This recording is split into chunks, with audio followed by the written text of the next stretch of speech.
Daya est un soldat vétéran qui, après avoir passé des décennies à combattre dans la guerre, est récompensé par le roi avec son propre domaine. Cela fait déjà un mois qu'il a été à moitié forcé dans un carrosse et envoyé loin de la capitale royale, et pour être honnête, il n'est pas très heureux de partir. Lorsque le carrosse s'arrête enfin, l'un des fonctionnaires lui dit qu'ils sont arrivés à son nouveau domaine, affirmant que c'est une récompense appropriée pour un parvenu orphelin comme lui. Le fonctionnaire lui remet une carte montrant les limites du territoire, ainsi qu'un inventaire des fournitures personnellement fournies par le roi. Il explique que cette prairie s'appelle Nezro et qu'à partir de ce jour, Daya sera connue sous le nom de Daya Nezro. Daya le regarde simplement avec une expression vide jusqu'à ce que le fonctionnaire parte. N'ayant rien d'autre à faire, Daya décide de se promener dans son nouveau domaine, et alors qu'il traverse les plaines sans fin, il se souvient du jour où le roi lui a accordé ce territoire comme récompense pour ses exploits pendant la guerre. Il ne comprend pas vraiment ce que signifie être un seigneur, mais d'après ce qu'on lui a brièvement expliqué, le travail d'un seigneur est de vivre dans son domaine, de protéger ses sujets et de collecter les impôts pour le roi. Il continue de marcher pendant des heures, mais il ne rencontre pas une seule personne, et il n'y a même pas un arbre en vue. Il décide de s'arrêter pour se reposer un moment, et alors qu'il boit de l'eau d'un ruisseau voisin, il ne peut s'empêcher de sourire car, après avoir passé tant d'années à boire de l'eau boueuse sur le champ de bataille, avoir accès à de l'eau propre lui semble un luxe. À la tombée de la nuit, Daya prend une décision. Il se dit qu'il va donner le meilleur de lui-même à cet endroit, mais si les choses semblent toujours désespérées après 2 jours supplémentaires, il partira avant de finir par mourir ici. Si cela en arrive là, il trouvera simplement un village voisin et se rendra utile comme il le pourra afin de continuer à honorer les dernières volontés de ses parents. Sur ce, il s'allonge sur le sol et s'endort. Le lendemain matin, Daya est soudainement réveillé par quelqu'un qui le frappe du pied. Il lève les yeux, perplexe, et voit une jeune fille qui le regarde fixement. Avant même qu'il ait le temps de comprendre ce qui se passe, elle exige de savoir qui il est et ce qu'il fait là. Daya se présente calmement et lui dit qu'il dormait. Elle a l'air complètement déconcertée et lui demande s'il est idiot, mais Daya explique simplement qu'on lui a dit de vivre ici et que, pour l'instant, son objectif immédiat est de rester en vie parce qu'il ne veut pas mourir. La fille devient de plus en plus frustrée, convaincue qu'il doit plaisanter, mais Daya l'assure qu'il est tout à fait sérieux. Il lui dit qu'il veut accomplir les dernières volontés de ses parents en étant utile aux autres et en protégeant les gens chaque fois qu'il le peut. Au moment où il finit de parler, la corne qui pousse sur son front commence soudainement à briller d'une faible lumière bleue. Elle le regarde avec confusion et lui demande pourquoi il ne ment pas, mais Daya répond simplement qu'il n'a aucune raison de mentir, ce qui fait briller la corne en bleu une fois de plus. Elle lui demande immédiatement s'il est un ennemi ou un allié, mais Daya hésite car ils viennent tout juste de se rencontrer. Devenant impatiente, elle exige une réponse, et Daya réalise soudain que c'est son domaine. Si tel est le cas, alors elle doit être l'un de ses sujets, et il n'y a aucune raison pour qu'il ne la soutienne pas. Il déclare immédiatement qu'il est son allié et promet que, quel que soit l'ennemi qui apparaisse, il la protégera. À l'instant où ces mots quittent sa bouche, la corne brille plus que jamais, forçant Daya à se couvrir les yeux tandis qu'il se demande ce qui vient de se passer. Sans lui donner d'explication, la fille l'attrape et le traîne jusqu'à son village pour qu'il puisse rencontrer le chef. Alors qu'ils arrivent, Daya remarque que tous les villageois le regardent avec suspicion, mais la seule chose à laquelle il peut penser est sa surprise d'avoir réussi à ne pas trouver ce village hier, malgré avoir erré dans la région toute la journée. Lorsqu'il rencontre le chef, elle demande immédiatement à la fille si sa corne a brillé en rouge à un moment donné, et la fille, dont le nom est Alna, secoue la tête et dit qu'elle est restée bleue tout le temps. Elle explique même que, lorsqu'elle a demandé si Daya était son allié, la lumière bleue est devenue plus brillante que jamais après qu'il a répondu oui. Curieuse, le chef demande à Daya, si vous êtes l'allié d'Alna, le deviendriez-vous aussi du mien? Sans même s'arrêter pour y réfléchir, Daya dit, bien sûr que oui. Il dit, tout le monde ici est son sujet. Et, après tout, le roi l'a envoyé ici pour les protéger. Au moment où il mentionne le roi, Alna bande immédiatement son arc et le pointe vers lui, mais avant qu'elle puisse faire quoi que ce soit d'autre, le chef lève la main et lui dit de ne pas être précipité. Le chef se présente sous le nom de Moll et demande à Daya de commencer par le début et d'expliquer exactement comment le roi a fini par l'envoyer ici, et Daya accepte et commence à parler de son passé. Ses souvenirs les plus lointains sont de vivre avec ses parents. Sa mère lui disait toujours de faire un travail que les autres trouveraient utile, tandis que son père lui disait toujours de devenir un homme qui protège les faibles. Ce sont devenus leurs derniers mots avant qu'ils ne meurent tous les deux lors d'une épidémie alors qu'il avait 10 ans. Après avoir perdu ses parents, Daya a rassemblé d'autres enfants qui étaient également devenus orphelins. Il gagnait de l'argent en nettoyant la ville et en collectant des récompenses pour la chasse de monstres faibles, et tout au long de cela, Daya a toujours essayé de vivre selon les souhaits de ses parents. Quand il a eu 15 ans, la guerre a éclaté et il s'est porté volontaire pour combattre afin de protéger les personnes qui lui étaient chères. Au fil des années, il a découvert qu'il avait un talent naturel pour la guerre, et après 20 longues années de combat, la guerre a finalement pris fin. En récompense de tout ce qu'il avait accompli, le roi lui a accordé ce domaine. Après avoir entendu son histoire, Moll croit que Daya est sincère lorsqu'il dit qu'il veut protéger ses sujets, mais elle lui pose une question supplémentaire. S'ils n'étaient pas ses sujets, choisirait-il quand même d'être leur allié? Daya répond immédiatement oui, mais seulement après l'avoir dit, il réalise quelque chose d'important. Ils n'ont jamais été ses sujets pour commencer, et en fait, ils sont des ennemis du royaume. Moll se présente enfin correctement comme la chef de la tribu Anakin. Depuis des générations, son peuple a combattu le royaume pour la propriété de ses prairies, mais il y a 50 ans, ils ont subi une défaite écrasante et ont été contraints de fuir. Daya se demande comment ils ont réussi à continuer de vivre ici après avoir perdu la guerre, alors Moll démontre la réponse.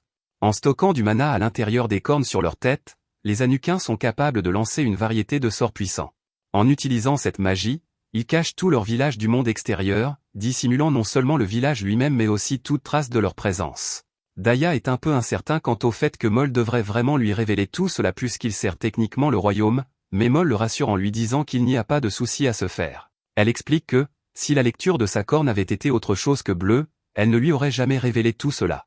Les Anakiens possèdent un sort appelé évaluateur d'âme. Chaque fois qu'ils sont en présence d'un danger ou d'hostilité, la corne sur leur tête brille en rouge.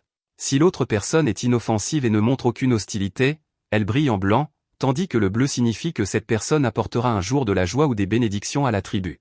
Elle explique que, si Daya leur avait menti à un moment donné, la corne d'Anna se serait immédiatement tournée vers le rouge, mais cela n'est jamais arrivé, et c'est pourquoi elle a choisi de lui faire confiance. Moll dit qu'elle espère que Daya deviendra un jour un excellent seigneur, et elle lui offre un abri, de la nourriture et même du bétail pour l'aider à démarrer. En retour, elle ne demande qu'une seule chose, qu'il ne parle jamais du village à personne, pas même au roi. Daya accepte volontiers car il n'a aucune raison de leur causer des ennuis. Tant qu'il ne déclenche pas un autre conflit avec le royaume, cela ne le dérange pas qu'il continue à vivre paisiblement dans les plaines. Moll annonce alors avec désinvolture qu'elle va assigner Alna pour aider Daya dans son travail et s'occuper de lui, ce qui fait qu'Alna pousse immédiatement un grand cri. Les villageois aident Daya à installer une tente, et Alna explique que tout le monde dans le village vit dans des tentes parce qu'ils peuvent rapidement tout emballer chaque fois qu'ils rencontrent un danger qui ne peut pas être simplement évité par la dissimulation.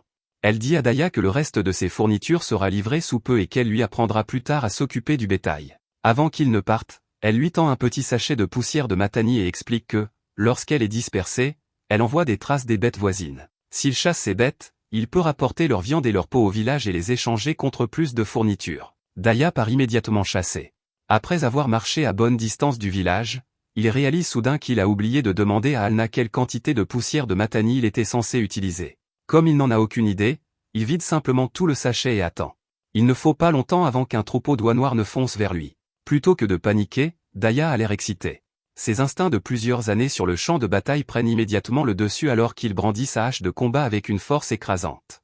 Lorsque le combat est terminé, près de la moitié du troupeau a été anéanti, mais Daya réalise alors qu'il a négligé un problème très important, il n'y a aucun moyen qu'il puisse toutes les rapporter tout seul. Au moment où le soleil commence à se coucher, Daya retourne lentement au village avec une seule oie noire en bandoulière. Il se sent un peu déçu qu'après en avoir vaincu tant, il n'ait pu en rapporter qu'une seule, et il se dit qu'Alna va probablement se moquer de lui à nouveau. Cependant, lorsqu'il arrive, Alna est en fait impressionnée et le félicite d'avoir abattu une oie noire dès sa toute première chasse. Daya lui dit avec désinvolture que ce n'était pas la seule qu'il ait tuée. Il explique qu'il en a en fait chassé près de la moitié d'un troupeau mais qu'il n'a pas pu rapporter le reste. Dès qu'Alna entend cela, elle s'enfuit immédiatement pour rassembler quelques villageois afin qu'ils puissent aider à récupérer les oies noires restantes. Après avoir entendu ce qui s'est passé, Moll vient féliciter Daya. Elle le qualifie de fort et superbement viril, laissant Daya perplexe quant à ce qu'elle entend par « viril », et quand il lui demande de s'expliquer, Moll lui dit que la valeur d'un homme vient de son travail acharné et de sa fiabilité. Selon elle, ce sont les qualités qui rendent un homme véritablement viril, et tout le reste n'a aucune valeur pour une femme. Moll remarque alors avec désinvolture que, si Daya devait jamais épouser Alna, les gens s'attendraient naturellement à un cadeau de mariage beaucoup plus généreux que d'habitude. Daya essaie immédiatement de nier qu'une telle chose se produise, mais Moll rit simplement et lui dit de ne pas s'inquiéter car les humains et les Anakiens sont tout à fait capables d'avoir des enfants ensemble. Le lendemain matin, Daya se réveille et trouve Alna en train de lui préparer le petit déjeuner. Après avoir pris une bouchée, il lui dit qu'elle est une très bonne cuisinière. Alna lui demande alors ce qu'il prévoit de chasser aujourd'hui, et Daya se demande si la prise d'hier n'était pas suffisante. Elle explique que, si Daya espère attirer plus de gens pour s'installer dans son domaine, il va avoir besoin de choses comme un puits et des latrines. S'il veut que les artisans du village les construisent, il aura besoin de plus de biens à échanger. Daya dit immédiatement qu'il va chasser plus d'oies noires, mais Alna refuse rapidement. Au lieu de cela, elle lui dit de chasser des monstres. Leur viande est trop imprégnée de miasmes pour que quiconque puisse la manger, mais leurs griffes, leurs cornes et les pierres magiques à l'intérieur de leur cœur peuvent toutes être vendues à bon prix.